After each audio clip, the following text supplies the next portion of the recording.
All praises to the Most High God of Abraham, Isaac, and Jacob. And peace to everyone joining me on this program. This is the Fount of Israel's Bible Studies program. And as always, it's an honor for me to stand before you on the Lord's holy Sabbath day. Now, before we get started with our lesson, let me remind you to like, share, comment, subscribe. Please tell a friend to tell a friend to tell a friend. Don't forget to smash that notification bell because I do not want you to miss any of our lessons. And if you should feel so inclined to donate, feel free to check the description box down below. Now, with that out of the way, we're going to go ahead and jump into our lesson. And this is a part of our Bible commandment series. This is our commandment series where we go through and we look at each commandment one by one. And we break it down and look and take a deeper dive into each commandment. Now, in this whole series, there's going to be 9 lessons. And I know some of you are thinking, oh, wait a minute, there's 10 commandments. Well, I combine 2 of the commandments, the 8th and 9th commandments. So there'll be 9 lessons in total. This particular lesson, we're going to be dealing with the 7th commandment, the 7th commandment. Now with that, we're going to go ahead and jump in to where we normally get our commandments, right? We're going to go right to where it all begins, and that is in the book of Exodus. Now, one of the reasons why I want to even do this series is because I think sometimes we need to be reminded of the importance of each of these commandments, right? Now, we all know that there's more than just 10 commandments, but a lot of the other commandments are really has something to do on some level with the 10, right? Now, obviously, you can break up the commandments in different categories. It can be moral commandments, civil commandments, Levitical commandments, sacrificial commandments, things like that. So we know the laws are broken up and categorized. But we're going to see how vitally important, how critical the 10 are. Now, this one here, we're going to deal with the 7th commandment, and we're going to read it. It's going to be Exodus 20 and verse 14. Exodus 20 and verse 14. Now verse 14 says, "Thou shalt not commit adultery." But see, the thing is, we're going to look a little bit deeper into adultery, right? Because see, when we get ours, just, man, woman, they're married and then they cheat, right? Yeah, let's look at it a little bit deeper than that, okay? A little bit deeper. So when we look in the Strongs and we look at adultery, right, it is the Hebrew word 5003, so 5003. Hebrews 5003, right? And it's na'af, right? In the lexicon, it says to commit adultery, usually of a man who, commits adultery, always with the wife of another. Critically important for us to remember. Critically important. Usually of a man, and always with wife of another. Adultery or idolatrous worship, right? Adultery is also the worship of idols, right? To commit adultery, okay, of a man, adultery of a woman, or the worship, right? Now in the Strongs, it says to commit adultery, okay, or figuratively to apostatize. But then it says adulterer, okay, or committing adultery. And here's the big key. Woman that breaketh wedlock. Now, you may be wondering, well, okay, so all right, a woman's making wedlock, but what about a man who breaks wedlock? Okay, it's a little bit different. See, some people may not like how it sounds, but it's a little bit different. Don't get me wrong. All right, hang in there. I'm not saying a man cannot commit adultery, because men do commit adultery.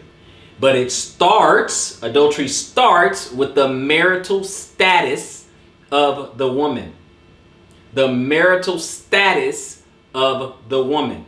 Okay? Now, although we're not dealing with the next word I'm about to say, when a man deals with a woman, okay, and she's not married, and they just fooling around, having fun, no commitment, then that's fornication. Okay? There's a difference between fornication and a difference between adultery. Okay? Adultery is when the marital status of the woman, okay, if she is married and another man other than her husband sleeps with her, she's committing adultery and that guy is committing adultery, okay? The reason that is because we're in the Old Testament, because there was polygyny in the Old Testament. So a married man can go marry another woman if she's not married. But if he deals with the woman and she is married, that is adultery. If he deals with a woman and there's no commitment, they're just kind of one night stand, or she happens to be a streetwalker or something like that, or prostitution or something, that's fornication, and that is wrong. That is sin. Okay, I'm just giving you guys a distinction. All right, so we just want to understand the distinction because there is a difference. Okay, so now let's go on over to Hebrews. Okay, because we're dealing with marriage and we're dealing with adultery. So we just want to know, we want to be very precise in what we're talking about here because it's two different things. Okay, so Hebrews 13 and 4. Hebrews 13 and 4. And verse 4 says, marriage is honorable in all, and the bed undefiled. But whoremongers and adulterers God will judge. Whoremongers, you sleep with, a prostitute or something. All right. And then an adulterer, you slept with a married woman. You see? For example, just want to give you the distinction. Otherwise, both of these would be the same thing, right? All right. I mean, they're both sin, but I'm just saying both would be the exact same thing. Right? So you wouldn't have to say it twice. But there's the reason why it's listed two different ways, whoremonger and adulterer, is because it's two different things. Okay? The whoremonger, this person with the whore, may not even be married. She may not be married. So that is technically not adultery. Okay? It's fornication, still wrong, but that's not adultery. All right? So let's go on over to Proverbs 6. Okay? We just want to look at the difference so that we understand. Because some people, they conflate the two words a lot. They get it twisted and they call adultery fornication, adultery, the whoremongering. There's some distinctions, right? You can still get you cut off, but there are some distinctions. Okay, so we're going to go Proverbs 6 and we're going to read verse 32. And it says, but whoso committeth adultery with a woman lacketh understanding. And so he's talking to a man. He that doeth it destroyeth his own soul. Okay? It is a huge violation, sleeping with another man's wife. You heard me speak against that. Sleep with, because we're talking about adultery. Sleep with another man's wife. You cannot do that. It's a huge violation. Okay? Even dealing with or worshiping other gods is seen as it's idolatry. It's seen as fornication. It's seen as adultery. You're cheating on the Most High, the Father, your Creator, the one who made you. You're cheating on Him by going after other gods. It's adultery. It's a violation. It's repulsive. It's disrespectful. It's abominable. It's a very, very serious offense. Very serious offense. We're going to go over to Leviticus. Okay, let's go on over to Leviticus 20. I want you guys to take a look at this real quick. Leviticus 20. And we're going to read 10 through 12. 10 says, and the man that committed adultery with another man's wife, notice her status. With another man's wife, even he that committed adultery with his neighbor's wife, the adulterer and the adulteress shall surely be put to death. And the man that lied with his father's wife has uncovered his father's nakedness. Now, we know this is not his mother, because you could just simply say your mother. But it says his father's wife.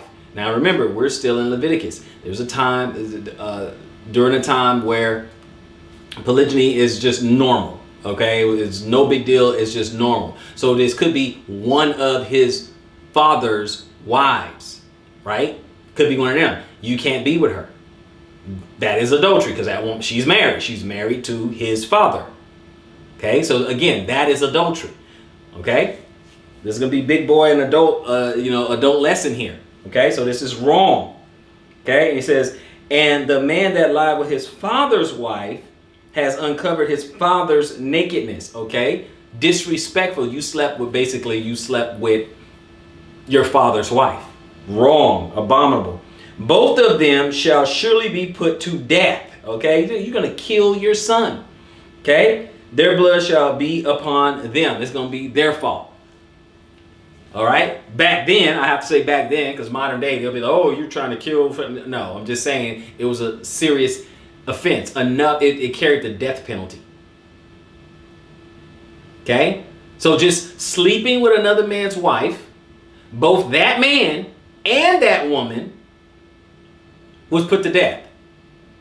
You sleep with your father's wife, one of your father's wives, you get put to death. That's how serious it is.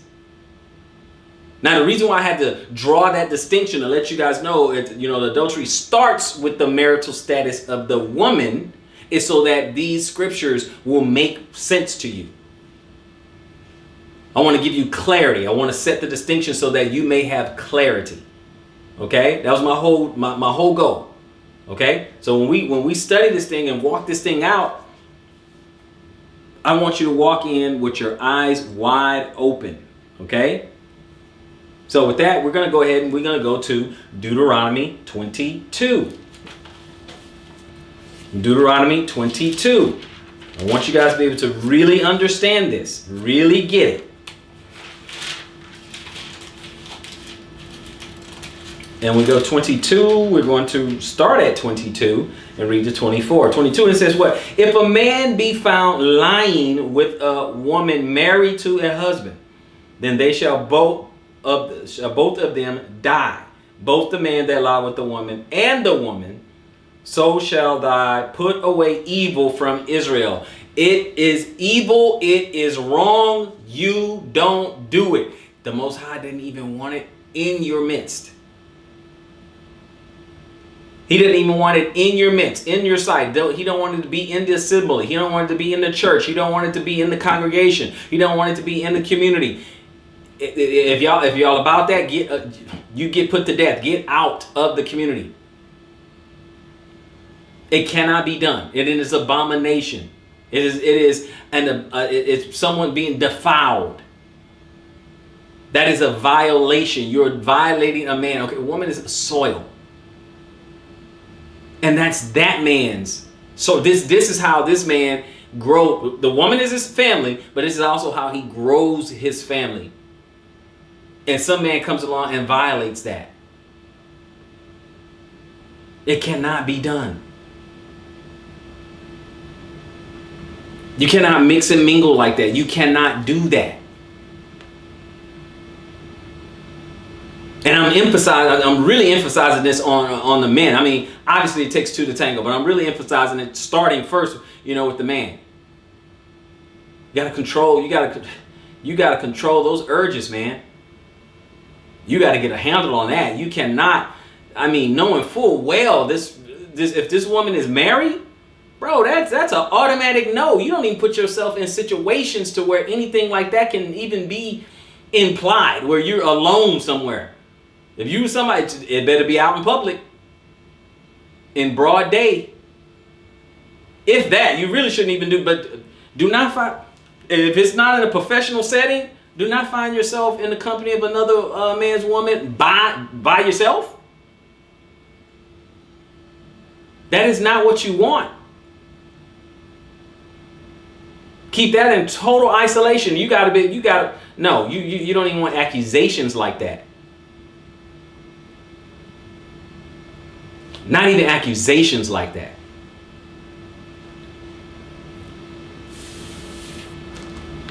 If a man be found lying with a woman married to a husband, and she has a husband, then they shall both of them die. Okay, so if they sleeping together, both the man that lay with the woman and the woman, so shall they be. So you put away evil from you, right? 23. If a damsel that is a virgin be betrothed unto a husband, now she's engaged, what we would say today engaged, And a man find her in the city and lie with her. Now, so now he sleeps with her, right? She's just engaged, right? Just engaged. And he sleeps with her. 24. Then ye shall bring them both out unto the gate of that city, and ye shall stone them with stones that they die. The damsel, because she cried not, means she wanted it. She wanted the affair. Being in the city, and the man, because he has humbled his neighbor's wife. So thou shalt put away evil from among you. It is evil. It is an evil thing to sleep with another man's wife. It is evil. What was the penalty back then? We can't have, okay, so we don't have that penalty right now. Okay? Now the penalty is divorce, if you want, okay? Now the penalty is divorce. But back then, the penalty was death. So women, let's be adults here. We know who are the gatekeepers of sex. Because it says right here, and she cry not. And she cry not. Now, I'm not going to read it. I'm not going to go into, 27 and, if she doesn't cry, because obviously she doesn't want it. And I don't want to get, graphic and stuff like that. That's more of, RAP3. Okay. I'm not going to get into that. Okay. That's a different thing. Okay. That's a completely different thing. And in that case, she's not put to death. Okay? It's not adultery on her part. It's not laid at her feet. It's not laid at her charge. It's just him. Because she cry out. This is something she did not want to do. But she cry not. She's cool with it. She just rolls with it or whatever. Oh, the penalty, that's both of them. That's both of them right there. It's a serious offense. Got too much confusion going on in the world right now. Got way too much confusion. In some cases, some people, they'll lose their lives anyway. We have this whole thing called the crime of passion, right?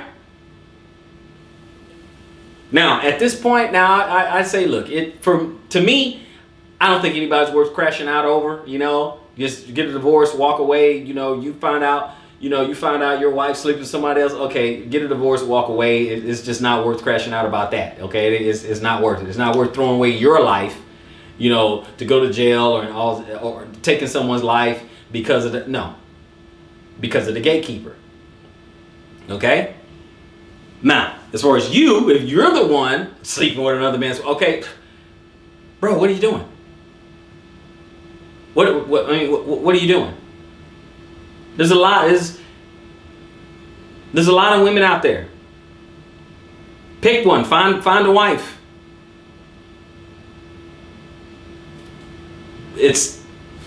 Come on. It's much better. Don't risk it. It's not worth risking.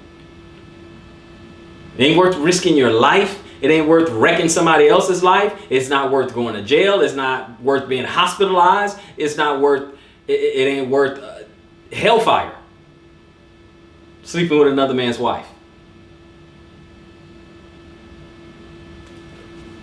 Now, somebody lie to you, okay, that's different. Investigate, find out, and but or you suspect, walk away.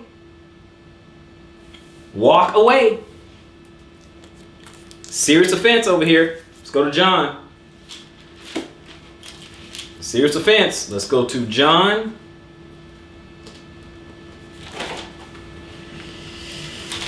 Chapter 8.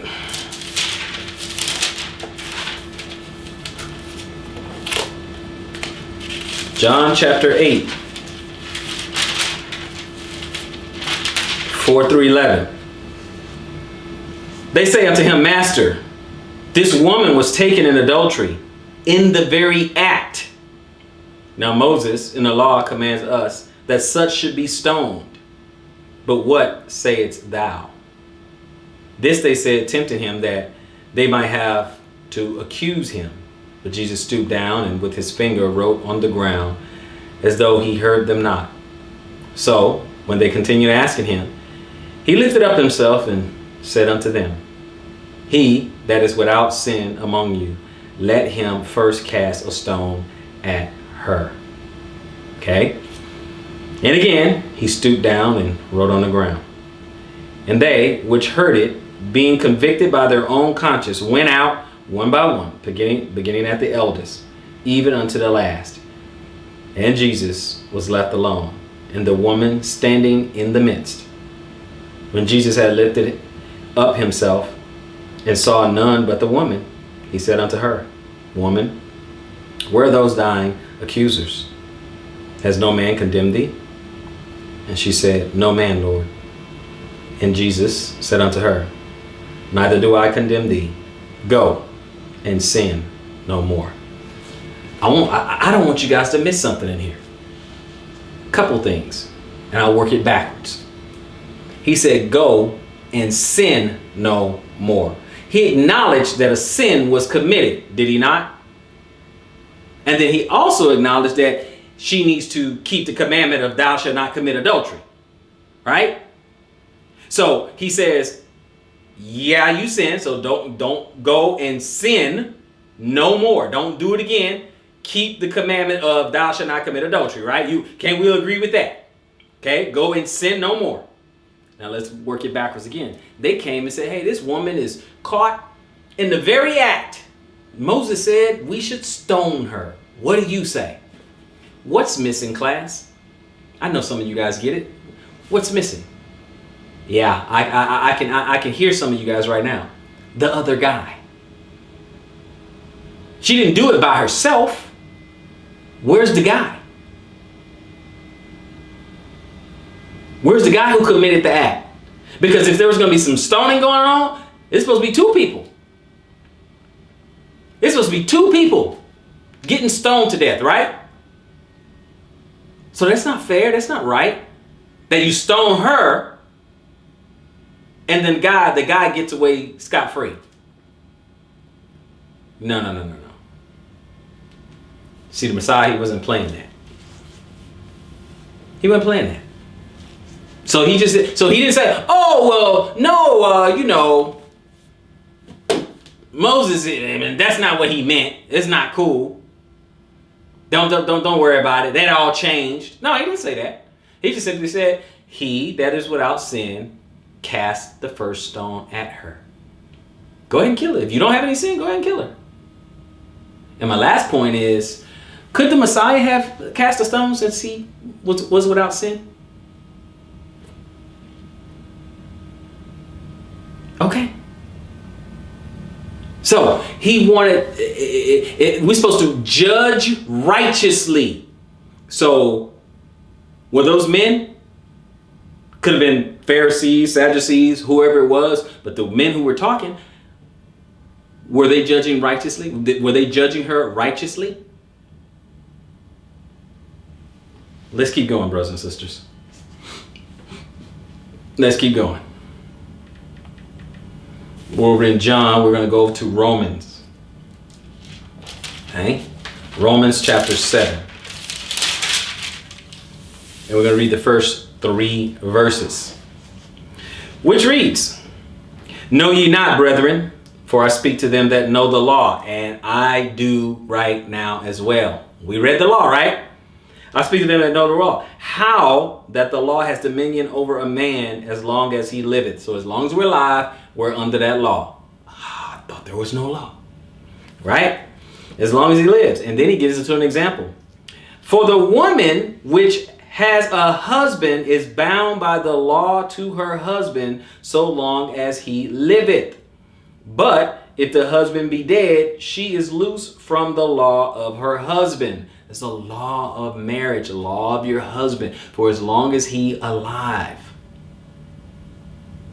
Now you may be wondering, why am I bringing this up? Well, I'm glad you asked. Because a lot of people are running around thinking that they are divorced lawfully, and they're not. I know this is going to hurt some feelings and stuff, but the truth is, some of you are in relationships that are not in relationships.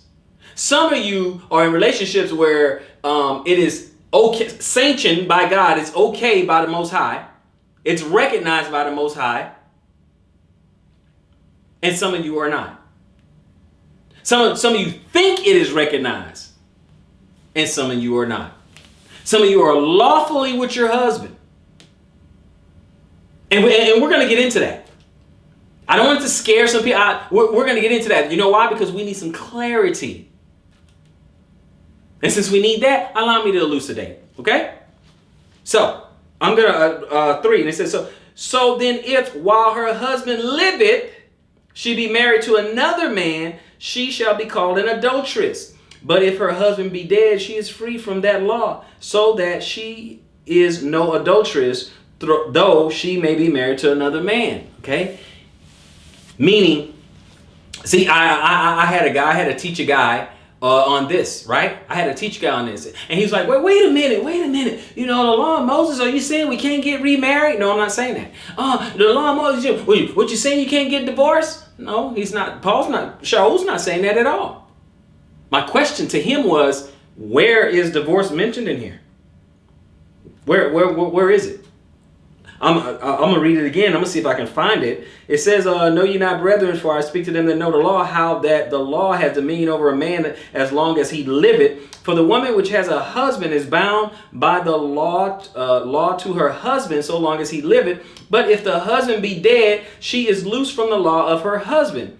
So then, if while her husband liveth, she be married to another man, she shall be called an adulteress. But if her husband be dead, she is free from the law, so that she is no adulteress, though she be married to another man. Interesting. Divorce is not even, that's just people just separating. I just broke up. We just separated, and now you go sleeping with somebody else. Oh, well, you're an adulteress. You're an adulteress. That's why when you go to Corinthians and stuff, they say, oh, if y'all, you separated and all that, y'all want to be apart and all that, that's cool. But you don't deal with nobody else, then hey, reconcile back unto your husband, what Paul was talking about in Corinthians, right? Then come back together, reconcile with your husband. You wasn't with anybody else, y'all was just separated. You just put away. So you can't so you can't just move on to the next guy unless you are biblically divorced, unless you have your writ of divorce or the man divorces you. And it can't be because he doesn't like your mac and cheese recipe. He divorced you for something frivolous like that, then guess what? That divorce really it's not biblical. Look at what we're talking about, adultery. So let's just use that example, because I know some people, they going to want to go to Mark and Matthew and all that. And, if a man divorces his wife, take another one. Okay, let's just use adultery. Okay? And of course, some translations says fornication. But let's just use that. You messing around. Okay, if you're not divorced because of that, I'm just going to stick to that example.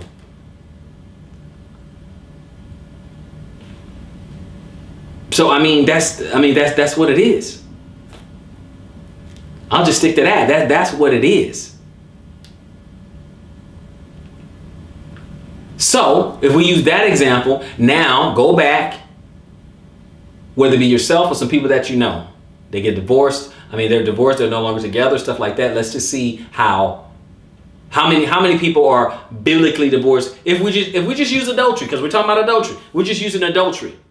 That's it. Now, how many people you think are still in new relationships, but they're still married to their first husband? How about the story of the Messiah telling the woman at the well, talking about, oh, go tell your husband. And she said, oh, I don't have a husband. Oh, you're right. When you say you don't have a husband, because you have 5 husbands, and the guy you live with right now is not your husband either. Completely invalidating those relationships. Oh, brother, I know it's hard. I didn't write it.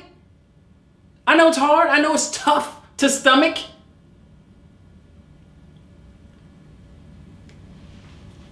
But I'm not the author of the book. I'm giving it to you the way it is, the way it is written. Okay? So when you have this clarity, when you understand, what is what's adultery? And you understand it begins with the marital status of the woman, then you can draw distinctions of what's really going on here. When you understand what a marriage, when you understand when you have a lawful divorce, and as a quick aside, divorce was actually given to men, is for men to give to women. That's just how it is. I just don't find any examples of the woman giving it to men.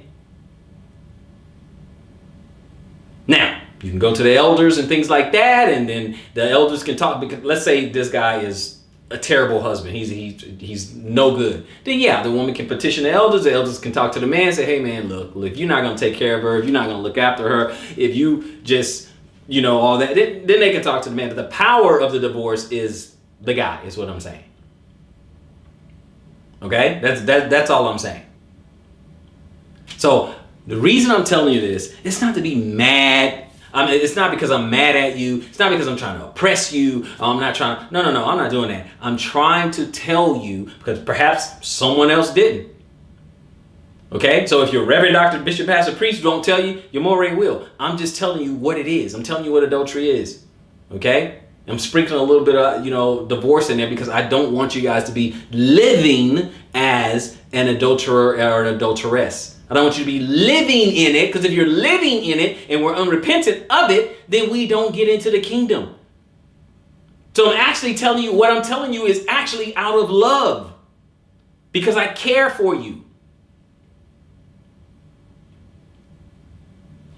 That's what I'm talking about. Because I actually do care for you. Now you look at the, Reverend, Doctor, Bishop, Pastor, Priest, they don't want to tell you because they don't want to hurt your feelings. Do they care about you? If your conscience is eased and you miss the kingdom, who loved you? Who cared enough about you to tell you that, okay, if you keep going this way, you could miss the kingdom. If you go this way, you got a shot. The one who makes you feel good right now and you suffer later, or the one who pierces your soul right now and you make it later?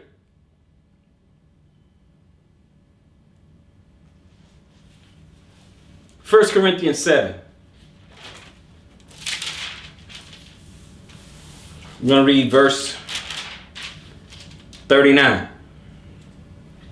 It says, the wife is bound by the law as long as her husband liveth. But if her husband be dead, she is at liberty to be married to whom she will, only in the Lord. She can marry whoever she wants. Her husband is dead. And I'll include, because it's in the Bible, I'll include, if he divorces her, okay, lawfully, biblically, if he divorces her biblically, she can marry again. She can get remarried. I know there's camps and sects and denominations and stuff, but you can never get remarried. You can never, yeah. Not true. You can. It's just got to be done right. That's all. It's got to be done right.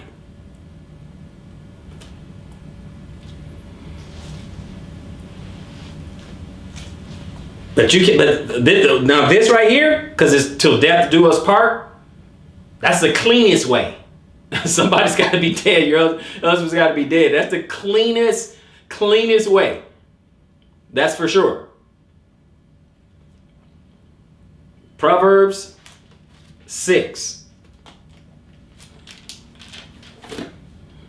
Proverbs 6. 24 to 29. Proverbs 6. Okay, gentlemen. 24. To keep thee from the evil woman, from the flattery of her tongue, of a strange woman. Lust not after her beauty in thine heart, neither let her take thee with her eyelids. For by the means of a whorish woman a man is brought to a piece of bread, and the adulteress will hunt for the precious life. See. Ooh, this is something, because we look at right now in the modern day, right now, okay, We get some guys who are weak. They're not in their frame. We'll call them simps today, right? So we have some modern day simps or whatever that will lust after. Okay, it says, to keep thee from the evil woman, from the flattery of her tongue, of a strange woman. Woman you don't know, this is just the average woman, right? Lust not after her beauty in thy heart, okay? Neither let her take thee with her eyelids. And it's just her looks, right? You know how they look today.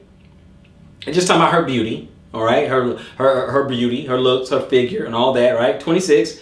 For by the means of a whorish woman, a man is brought to a piece of bread. They take everything from you. You lose everything. You forfeit everything. You forfeit your money, your resources. You forfeit that. You forfeit your ATM to these, what the Bible say, whorish women. Your attention, your time, your money. You forfeit that. And when you do, you're brought to a piece of bread. Now, why? And the adulteress will hunt for the precious life. They're trying to they're going for the bag. They got to go get the bag, right?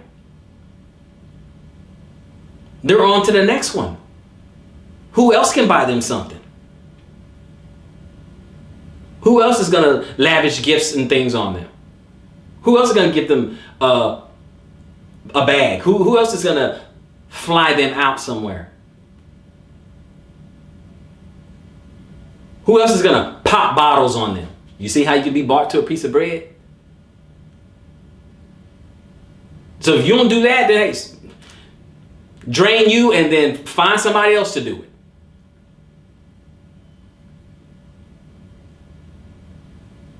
And this woman here, call her adulteress. That means she's married. She's married. The adulterous woman. She's married. She's doing whorish acts, but she's married, which makes her an adulteress. Brothers. So, 27. Can a man take fire in his bosom and his clothes not be burned? It's going to get us caught up. Can one go upon hot coals and his feet not be burned? Okay. So he that goeth in to his neighbor's wife, whosoever toucheth her shall not be innocent. That is a problem. Do not go to your neighbor's wife. Do not sleep with the whorish woman. Don't sleep with the adulteress. It is bad on you. It is bad on you. Sure, she's going to pay. You're going to pay too. It is violation. Violation. The wife is the foundation of a man's family. That's the foundation. It starts right there. It starts right there. So with the man, then the woman, and the children come after that. But that's the foundation. Even if you don't have children, the woman is still the foundation of his family, of that man's family. That's his foundation. If he's going to build a family. He gets his act together, he go get a woman and start a family. And you're violating that. You cannot do that. I don't care that it's dysfunctional. You don't have to be the cleanup man. You're not her therapist. And we know women, a lot of times there's an emotional bent there at their emotion. So it's easier to manipulate them when you're saying things, when you're that shoulder to cry on, when you're listening to their problems and you seem to have the answers, or they perceive that you'll do something different because they want to feel some type of way. And then you're taking advantage of that. I'm trying to help our brothers. I'm talking to our brothers. And again, anybody offended, I'm talking about adulterers and adulteresses. If you're not that, you shouldn't be offended. If you're that, you need to stop and you need to hear it. You need to repent. Don't sleep with another man's wife. See, this is just a simple microcosm of what we need to understand how the Most High feels when we go after another God. That's how he feels. Imagine you, gentlemen, some of you guys listen, you're married, you do have a wife. Now, you know that feeling you get when you just think, if you just imagine it, that somebody else sleeping with your wife. That feeling, well, I don't know, imagine a million times more how the Most High feel. So he's just trying to give us an idea of what that is like. That's how he feels. We're going to keep going. We're going to keep going. Hosea.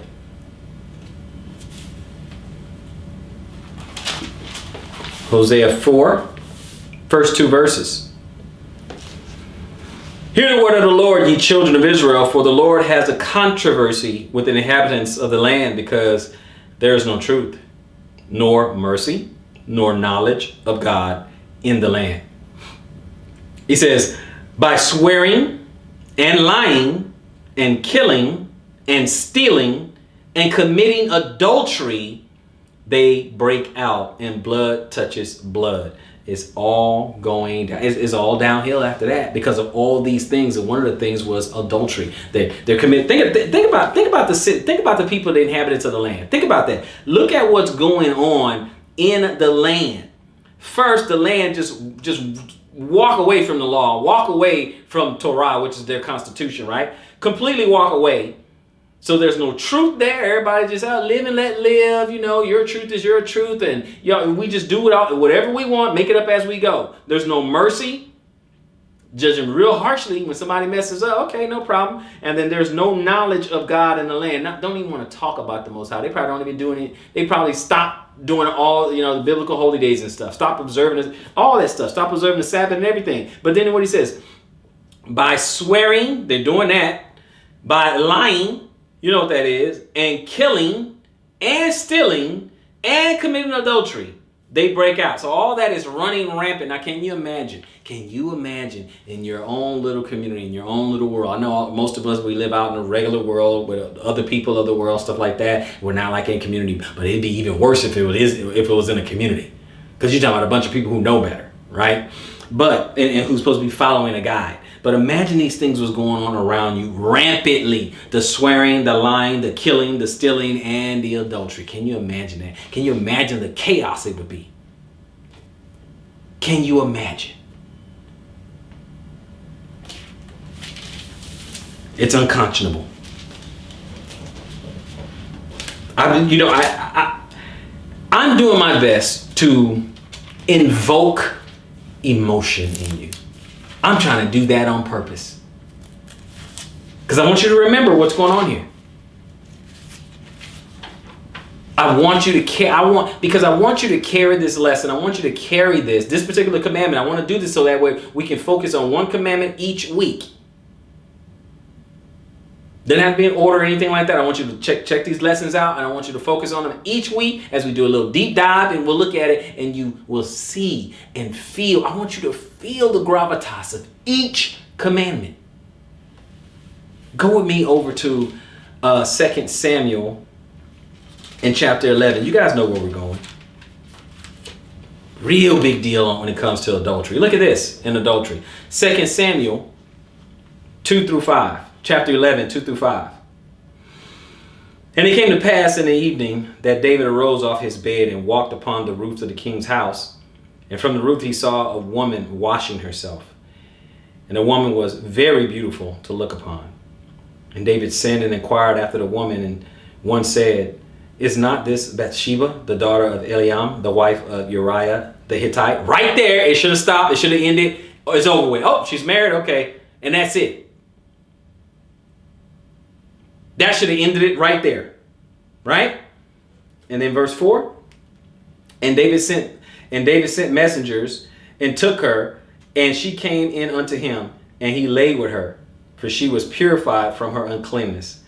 And she returned unto her house. And it gets worse. The plot thickens, guys. And the woman conceived and sent and told David and said, I am with child.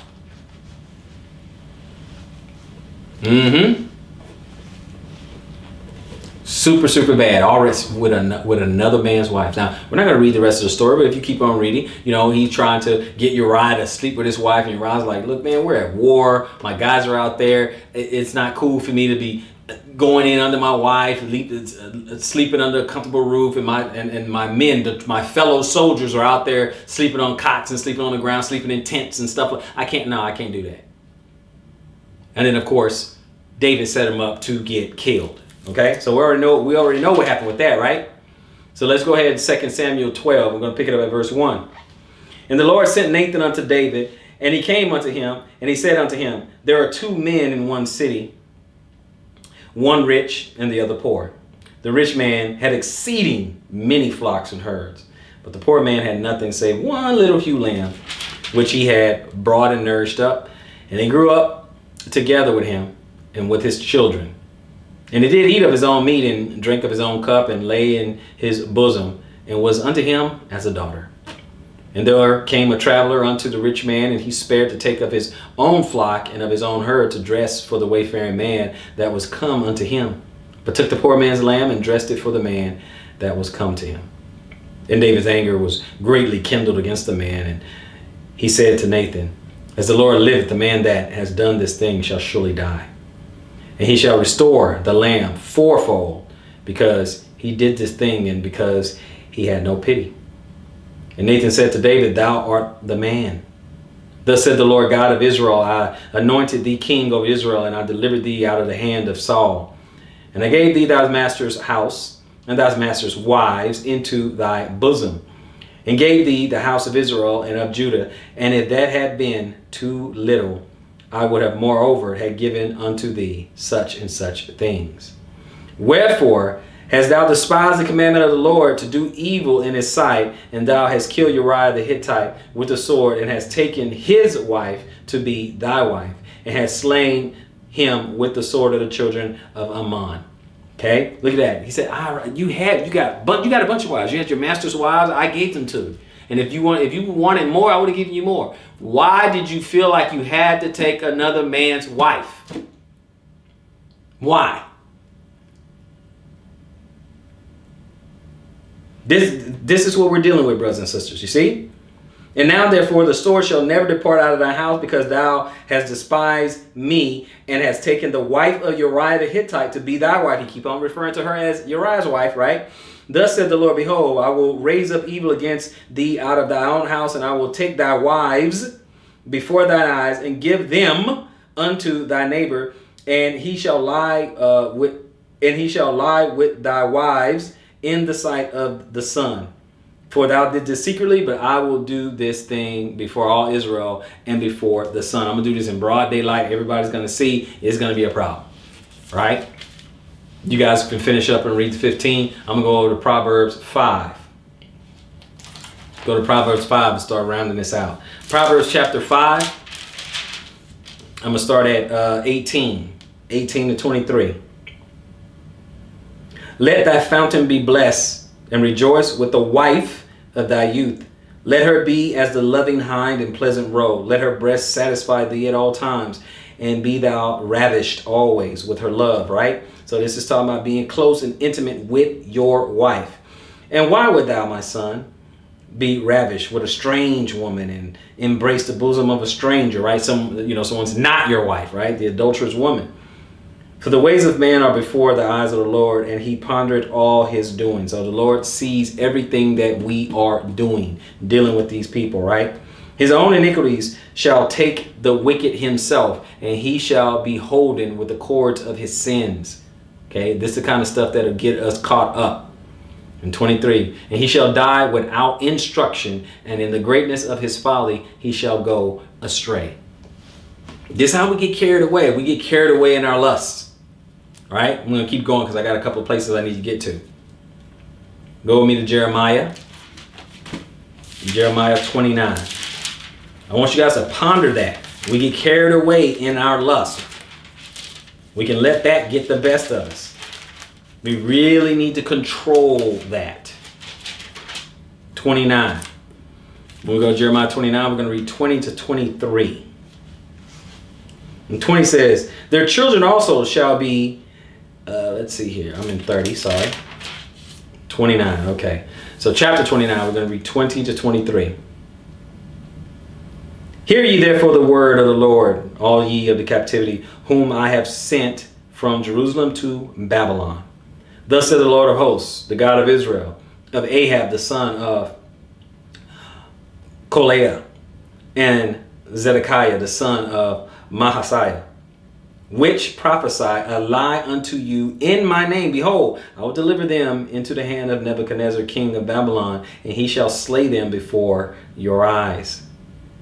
And of them shall be taken up a curse by all the captivity of Judah, which are in Babylon, saying, the Lord make thee like Zedekiah and like Ahab, whom the king of Babylon roasted in the fire. Let's see why. Because they have committed villainy in Israel and have committed adultery with their neighbors' wives and have spoken lying words in my name, which I have not commanded them. Even I know and am a witness, says the Lord. What do we read in Proverbs when he says he knows what he watches your doings? He see everything that you're doing. We just read that in Proverbs right there, right?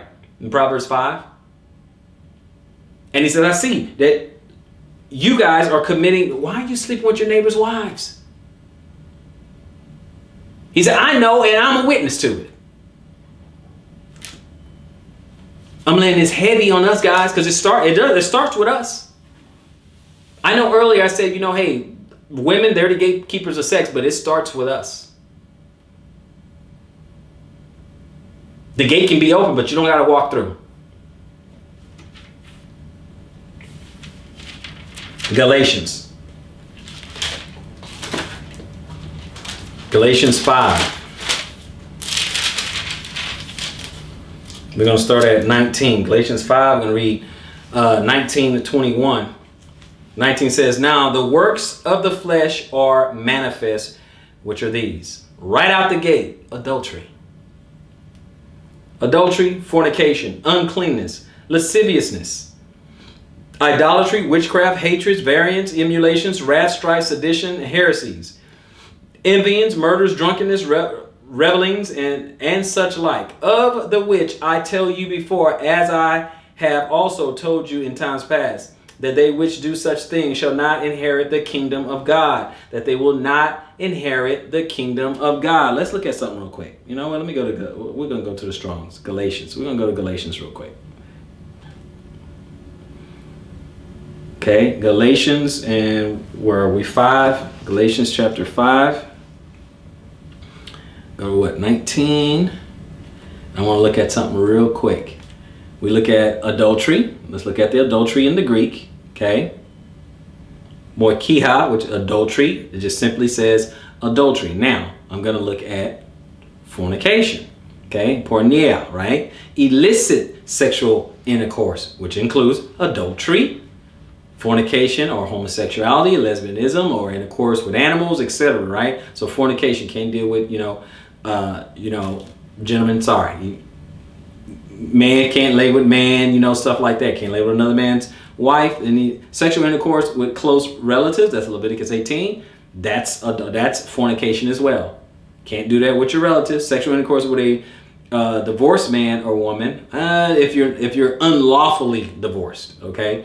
If they are not biblically divorced, then yeah, that's fornication as well, okay? And it says what the harlotry, okay, which includes adultery and incest, figurative idolatry or fornication, right?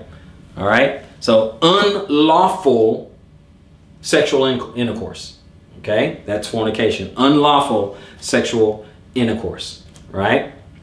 So I just want to get in there, give you guys both. I want to give you guys a definition of that. This one, I know this is a tough one. This is a heavy one for all of us because, hey, we're all fleshly people. We all can be carnal, but this is the medicine we need. We need to get right. This is what we need to get right, right? 21:8, Revelation 21:8, Revelation 21:8. But the fearful and unbelieving and the abominable and the murderers and the whoremongers and the sorcerers and the idolaters and all liars shall have their part in the lake which burns with fire and brimstone, which is the second death. Revelation 2:20. 22. We're just going to close it out. Revelation 2:22.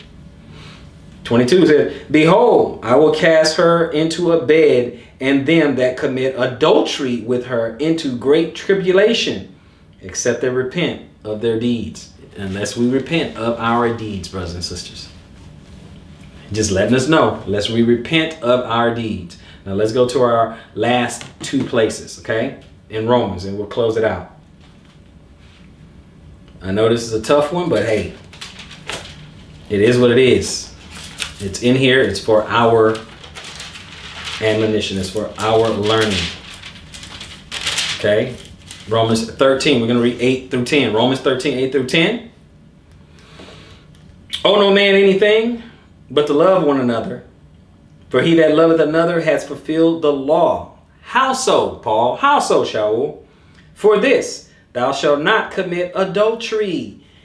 Thou shalt not kill. Thou shalt not steal. Thou shalt not bear false witness. Thou shalt not covet. And if there be any other commandment, it is briefly comprehended in this saying, namely, thou shalt love thy neighbor as thyself. So these last 6 that he names, that's under the banner of love thy neighbor as thyself, which is found in the Old Testament, but that's the group it's under. Love thy neighbor, right there. So when you do these things, that's called loving thy neighbor as thyself. Because love worketh no ill to his neighbor. Therefore, love is the fulfilling of the law. You want to fulfill the law? Don't commit adultery. Don't sleep with another man's wife. Okay? Let's keep that in mind. Let's go to Matthew 22 and then we'll close it out. Matthew 22.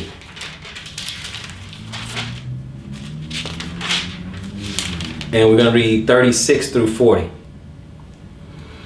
And he says, Master, which is the great commandment in the law? And Jesus said unto him, Thou shalt love the Lord with all thy heart, and with all thy soul, and with all thy mind. And this is the first and great commandment. The second is like unto this, Thou shalt love thy neighbor as thyself. On these 2 commandments hang all the law and the prophets. That means all the law are contained in that, because all the law has to do with one or 2 things: loving the Most High or loving your neighbor. This lesson is about do not touch your neighbor's wife. Do not commit adultery.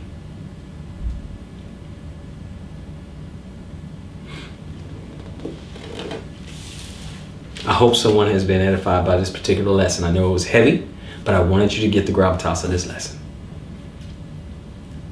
Now, your homework assignment is to look deeper into it. There's a lot of other examples. There's a lot of stories in there. You can go in there where Abraham and the Pharaoh was going to try to sleep with her, and God came and warned him and all that. Why didn't you tell me? You said this was your sister. There's a lot of stories. There's a lot, okay? There's a lot going on. A lot of different examples. You can go to Susanna, over there in Apocrypha, and all. There's a lot. Okay? Dealing with it. How serious it is that someone could lose their life. Right? Now, Susanna, spoiler alert, Susanna didn't commit adultery, but they were going to lie on her. But you get my point. They were going to put this poor woman to death, and she didn't do it. Okay? So, before we get out of here, let me invite you to like, share, comment, subscribe. And please do me a big favor and tell a friend to tell a friend to tell a friend. And while you're at it, don't forget to smash that notification bell, because I don't want you to miss any of the lessons. And if you should feel so inclined to donate to the ministry to help us, check the description box down below. So until next time, search the scriptures. Improve all things. Shalom, Israel.